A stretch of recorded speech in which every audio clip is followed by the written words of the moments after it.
Ni bertinyalah si buku aku, dok saya itu kau tu apa so weather apa, udah mau bagi kau ya ba, lu tani lah, upoi balo, udah ada keblu ni mesti se, no kira tamu ta follow poli di depan tu klah,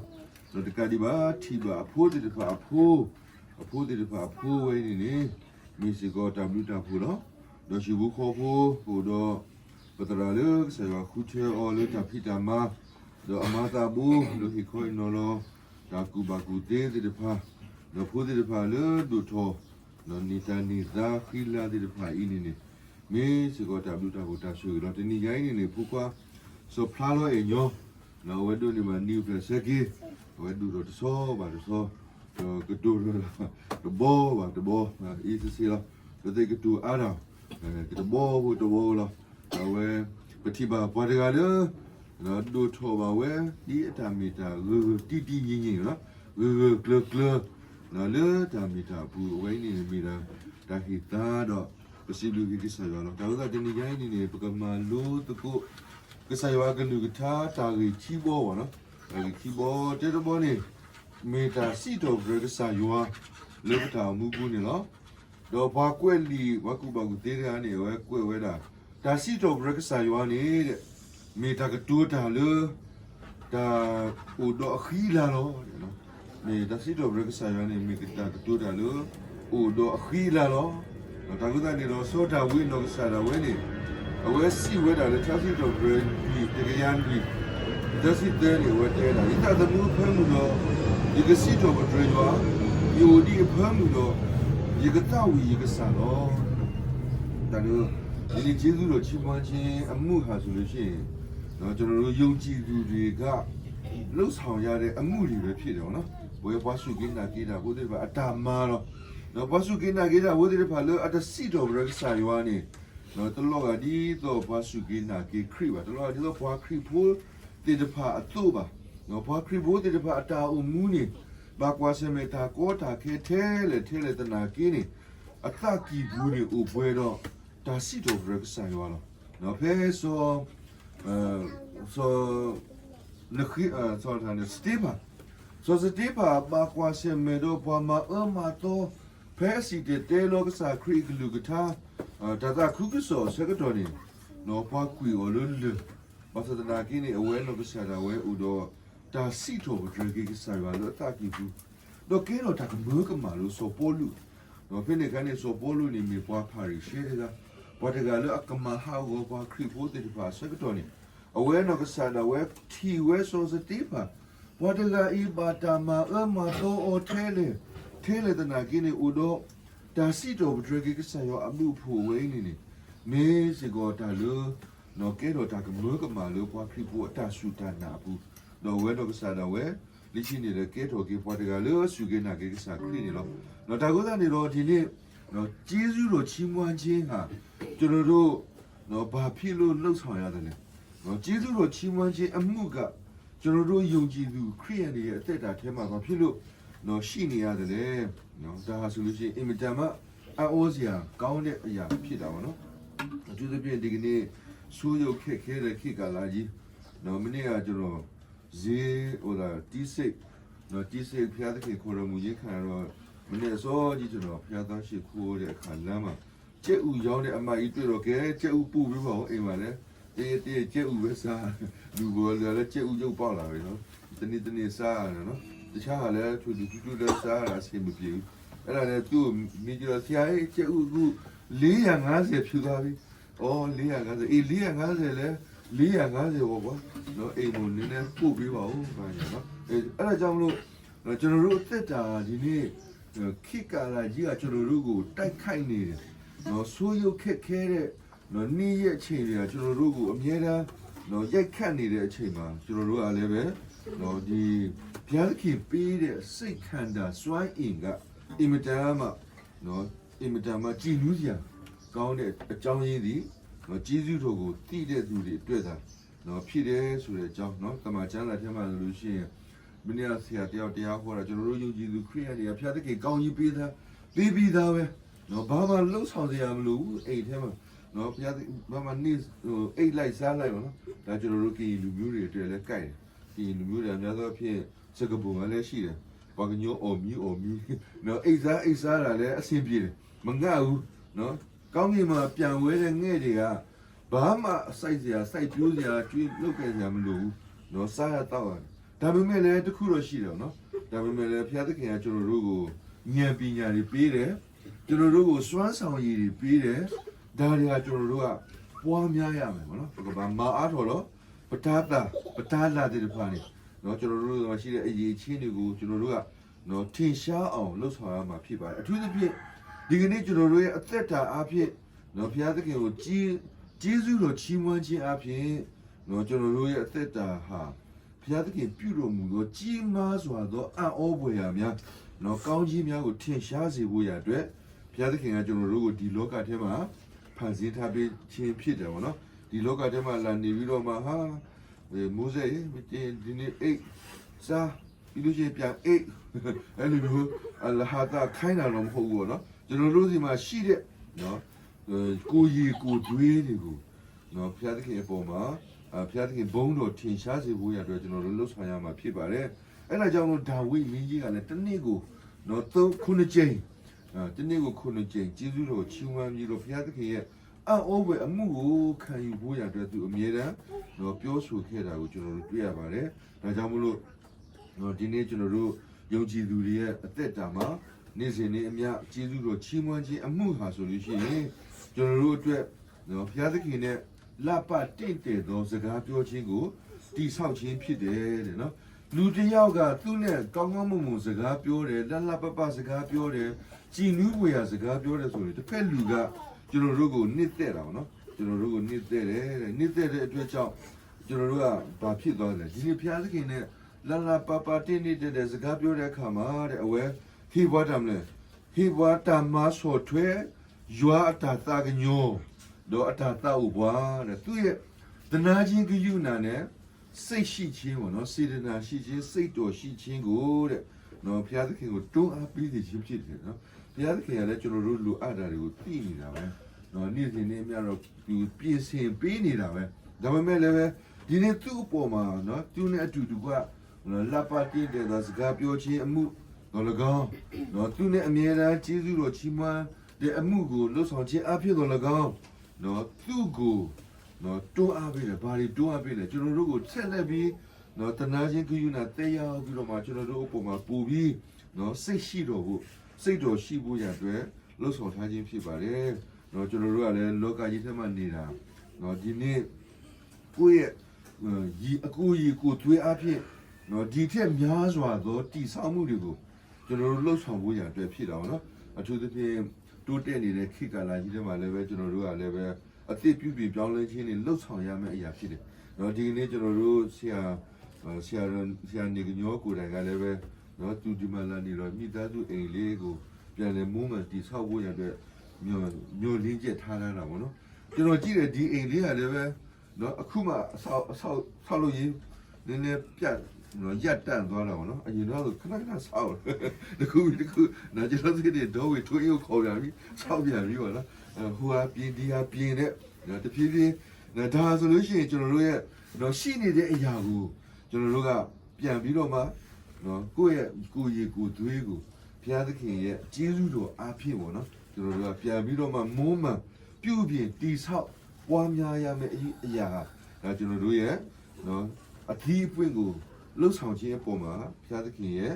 နော်အလိုတော်ကိုဖော်ပြထားခြင်းဖြစ်တယ်ပေါ့နော်ကျွန်တော်အိမ်ရလည်းပဲအခုနော်ကျွန်တော်လည်းရွယ်ထားတယ်နော်ကျွန်တော်စိတ်ကူးထားတယ်လုပ်တာတွေတော့ဒါပေမဲ့ဒီလိုဘယ်တော့ဖြစ်လာမလဲတော့မသိဘူးနော်အခုတိုင်းတာကြည့်တဲ့အခါမှာအဆောက်အဦတစ်ခုဆောက်ရင်အနည်းဆုံး5-600မရှိရင်လည်းမဖြစ်ပြန်ဘူးနော်5-600ဆိုတာ3-5-600ဆိုတာ5-600ရိုးဟိုနော်ဒါကြောင့်လို့ဒီနေ့ကျွန်တော်တို့ကနော်ဘုရားသခင်အပေါ်မှာကျေးဇူးတော်ချီးမွမ်းခြင်းအမှုရာသည်တဲ့တစ်ချက်ကတဲ့နော်သူ့ရဲ့အံ့ဩဖွယ်မှုရာကိုမျက်နှာပြင်ပေါ်မှာထင်ရှားစေမှာဖြစ်ပါတယ်တဲ့နော်ကျွန်တော်တို့လူသားတွေကကြည့်လို့ဆိုလို့ရှိရင်ဘာမှမလုပ်တတ်ဘူးပေါ့နော်ကိုယ်မှာကြမ်းမာတဲ့အချိန်လုံးအသာလေးဟိုဒါပြောဆိုသွားလာနော်လုတ်ကင်နိုင်တာနော်ကိုက နော်အားရှိတဲ့အနေထားမှာလှုပ်ဆောင်နိုင်တယ်ဒါပေမဲ့တကယ်နော်ကိုပြန်ကြည့်တဲ့အခါဘာမှလှုပ်ဆောင်နေတယ်မရှိဘူးဒါဝိဆိုလို့ရှိရင်သူ့ကိုယ်သူဒိုးတငယ်လေးနော်ကဲတော့ဖျားသခင်ရှိတော်မှာသူခိုးလုံနေတဲ့အကြောင်းကိုဖော်ပြထားခြင်းဖြစ်တယ်တဲ့အဲ့ဒါကြောင့်မလို့နော်ကျွန်တော်တို့ဟာဆိုလို့ရှိရင်နော်ဒီနေ့ကျေးဇူးတော်ချီးမွမ်းခြင်းမှုရာသည်ဘုရားသခင်ရဲ့အံ့ဩဖွယ်အရာများကိုမြင့်တဲ့ပြင်ပေါ်မှာထင်ရှားစေခြင်းဖြစ်ပါတယ်။နော်ဒါကြောင့်မလို့ဒီနေ့ကျွန်တော်တို့ယုံကြည်သူတွေရဲ့အသက်တာကျေးဇူးတော်ချီးမွမ်းခြင်းနဲ့အဆက်ပြတ်လို့မဖြစ်ဘူးဆိုတာကိုကျွန်တော်တို့ကိုထင်ရှားစေခြင်းဖြစ်ပါတယ်။ဒါကြောင့်မလို့တစ်ချက်ကကျွန်တော်တို့ကျေးဇူးတော်ချီးမွမ်းခြင်းအမှုအရာသည်ကျွန်တော်တို့အတွက်အင်မတန်မှကြီးမြတ်တဲ့အရာဖြစ်ပြီးတော့မှနော်ဘုရားသခင်နဲ့အမြဲတမ်းနော်ဆက်သွယ်ပြီးသူ့ရဲ့နော်ကျွန်တော်တို့အသက်တာမှာကျွန်တော်တို့ရဲ့ယာဇဝင်မှာသူ့ရဲ့နော်အတူတူကလှုပ်ဆောင်ခြင်းမှုရာကိုကျွန်တော်တို့ပြန်လည်ပြီးတော့မှထင်ရှားစေမှုရာအတွက်ဖြစ်ပါတယ်။ဒီတစ်ချက်ကဆိုလို့ရှိရင်ချီဝတ်တဘောနေမိဝဲတာပါလူပါဘွေပွားစီတဖာတကေလီမတဲ့ဆဲလို့တစီခေါ်ဆောဘတစီနေဒီတို့တူတမတရောတပါပွာလို့စီတဖာဤကလာနိုတကတကေတော့ဘလို့သူတတကေအဂိဒီစီပါတဲပါသူလိုအဝဲတဲ့အကလူလောမှုကိုတဖာနေကွာပါရပါဦးလောမှုကိုအမဲတတိခေါ်နေတော့ဒီရိုင်းနေဘူးတော့ကဖိုးစီဝဒီတဖာဖိုးဒီတဖာလောကဆိုင်ဝါဟီသားဘွားနော်ဘသူတမတရောတပါအော်ဒီနော်ဘသူတမတရောတပါအော်ဒီဘကမာ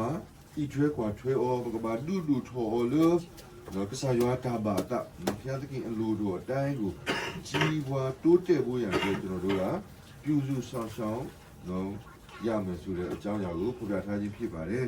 လူတိုင်းဟာဆိုလို့ရှိရင်နော်စလာတဲ့ကမွေးလာတဲ့ကဆိုလို့ရှိရင်တဲ့နော်စာရေးဆရာတယောက်ကဘယ်လိုပြောလဲဆိုတော့ယောသရဲ့အသက်တာကိုကြည်ချဖြင့်သူကဘာသင်ခန်းစာကိုဖော်ပြထားလဲဆိုတော့ယောသရဲ့အသက်တာဒီတဲ့ပထမဦးဆုံးတစ်ချက်မှာ I don't know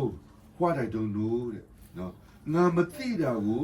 ငါမသိသေးဘူးတဲ့နော်ဒီနေ့ရဖို့ဖွားဖို့လူတော်စောပါစောနော်အပုကွေနေဦးချင်းတဲ့နီအပါဟာယူအောနော်အဝဲနော်ကစားရဲတတိညာဒါလို့တတိညာတဲ့ဖာနေနော်တတိညာဝဲတာဒီပါနော်ကစားဝစီဒီတော့အခက်နေနူလို့လူနီလီနော်ကဘာစာထော်တာမလို့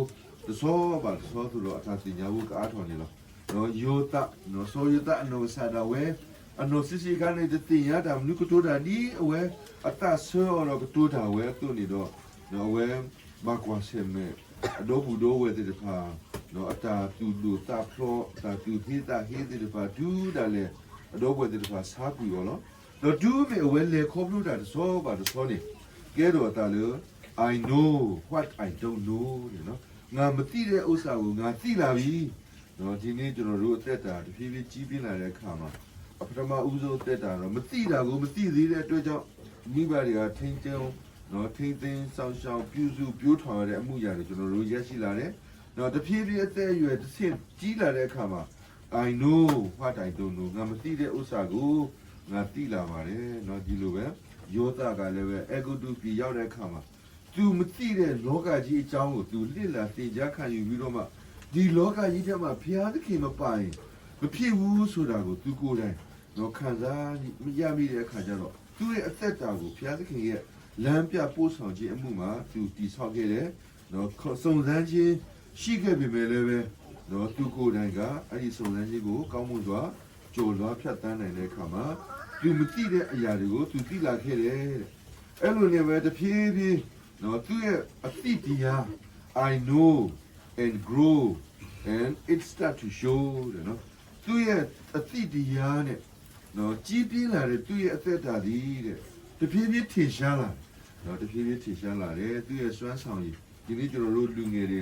တင်တန်းပေးတဲ့အခါမှာလူငယ်တွေကိုကျွန်တော်တို့မေးတယ်နော်ကလေးတွေဖုန်းခွားတွေနော်မင်းတို့ရည်ရွယ်ချက်ကဘာရှိလဲတနည်းကြရင်ဘာတွေဖြစ်ချင်တယ်လဲနော်ပြီးခဲ့တဲ့အပကကျွန်တော်ဟိုကနန္ဒကုန်းမှာလူငယ်တင်တန်းကိုသွားပေးတာလူငယ်တွေအယောက်350လောက်လာတက်ကြတော့နော်လူငယ်တွေအဲ့ဒီမှာကျွန်တော်ခေါင်းဆောင်နဲ့ပတ်သက်တဲ့တင်တန်းကိုပေးတဲ့ခါကျသူတို့ကိုမေးကြည့်တယ်မင်းတို့ကလေးတွေထဲမှာပေါ့နော်အခုတင်တန်းလာတဲ့လူတွေထဲမှာတနည်းကြလို့ရှိရင်သမတာဖြစ်ချင်တဲ့လူနော်ဝန်ကြီးချုပ်ဖြစ်ချင်တဲ့လူနော်အဲ့လိုမျိုးခေါင်းဆောင်မျိုးဖြစ်ချင်တဲ့လူရှိလို့ရှိရင်လက်ညှိုးထောင်ပါလက်ထောင်ပါ不都嘛没逃，就是给你们说不都嘛，怎么这么撇清？然后不都嘛那边问题就会撇清了，但就那理话不咯，然后给人比的话，这看到比啊，我咋个了？那个刚上木店那到比来看嘛，那里面就那没个，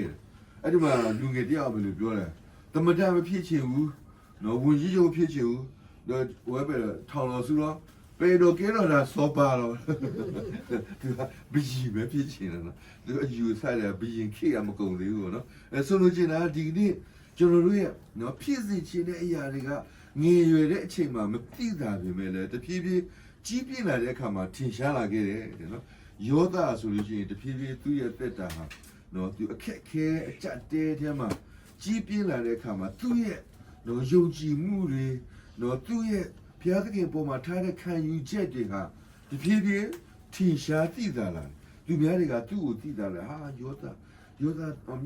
我的后面那暧昧的个拍单那个一些系列都要在大个，那第三系列都那我耽误的把那个我们背来呀背路呀的说的，那都要那保论天下来的都要啊木呀的哈，对面的些嘛，那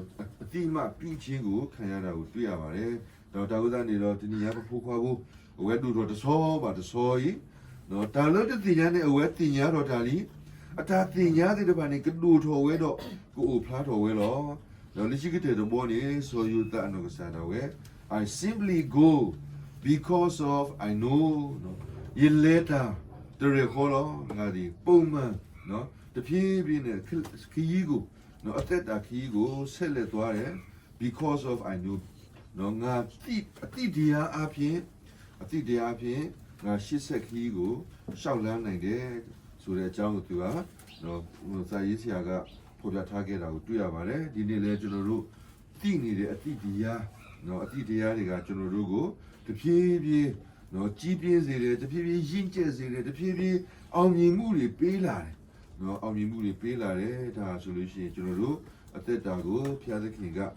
就如啊满地呀。变成别了就是对啊，他讲就是说，你可怜东西这个，没体面面，没表过也对，就是说，这地他嘛批发的，这你也铺里铺大些，不个吧，一吹快吹二个不罢了，不个吧个后个也二个不罢了，我这个盘呢，目前你那个街头，我这个盘了，马那个坡把个啥样，路呢，安里的，不落了，这你啊。普达些的他们呢，那嘛哦，都罗得把这走路吧，那么前面面路来没呀喽，都罗嘛 right 这边的，就罗啊地来，啊地伢的个来西来的，就罗跟个罗说 clean right 这边的，没地呀，没把的呀，差了喂，来咱标，就罗来咱标的，家人嘛几边啦，没呀就是了，不多吵了不么吧，一觉光就话跟拉哇，也把米跟拉呀的，到时候么我了西，ผู้ป่วยที่เราคือตัวดำเลยมันนะเขาบุดูไปด้วยแล้วมันดีนะไม่มีที่สุขมัวกว่ากี่ตลอดนี่เลยที่บ้านเลยบ้าดำมัวกว่าเลยสไตล์เดียวภาษาหน้าเกณฑ์เนี่ยมึงภาษาที่นี่ยังนี่พวกลีเจอร์เนี่ยบ้ากูคือกี่อยากกี่วันเลยสไตล์เดียวเอาไว้เดี๋ยวก็ตัวดำตีนี้ดำที่เดี๋ยวผ่านนี่อาร์ทแต่ว่าเนี่ยบ้ามาตัวดำเลยบ้ามาตัว discussion แต่ก็ตัวกูดำก็ตัวกูดาฮิพากูดาประจานเทพลาโดดามากับยีผู้ว่าได้ใต้โดนเลยฮาโลบางก็อีเดียวนี่ก็เลยฮานี่มากับพี่ว่าสิดาเรื่องนี้ก็บอกยูโปรนี่ชอบเราเตี้ยวโอ้แต่ก็มาได้อันนี้เดี๋ยวอุดปัจจุบันเรื่องมาเซลมันนุ่มได้เลยย้อยตากันโดเลยก็บอกยูก็มาทอดเราหาข้อเย็นอะไรหรออยู่ในเด็กข้อนี้ก็สวดให้ดี也有的到铺，然后呢，一大个那铺塞的票，你记得风险，那个没有个穿了，那一把把西头不是谁吧？那我这个把大叔个么，都用季节，都也都包他的呀，都对个，后面的都对的呢，都不别的钱嘛，就是说，以前嘛，都也路阿达就是我们自己看。你看这个嘛，多大米路里面也来看着咯，爸爸说出来了，但出个怕了，爸爸出个怕的， the two try logi baba tu ko phana ta kle wo ye no ta ko da ni lo pati nya lo di ni nya ni bo pho beli de phani mi da pwa si lo ba sa na ki ni ba tu de ma de ro de pa ri mi mi de ko pa ko shwe awe de pha lo do tho lo ta ti nya ka sa yo lo plo ba ka sa yo ta e ni lo ta ko da ni lo ta ti nya ka sa yo ni me si ko ta ku ba ku de lo no pa yu da bo de pa lu pa ku ta ku ba ku de ta ko da ni lo phu kwa no so pla lo en yo awe lui ni pwe do li no awe ka do tho we lo de ti nya ta mnu ma di ba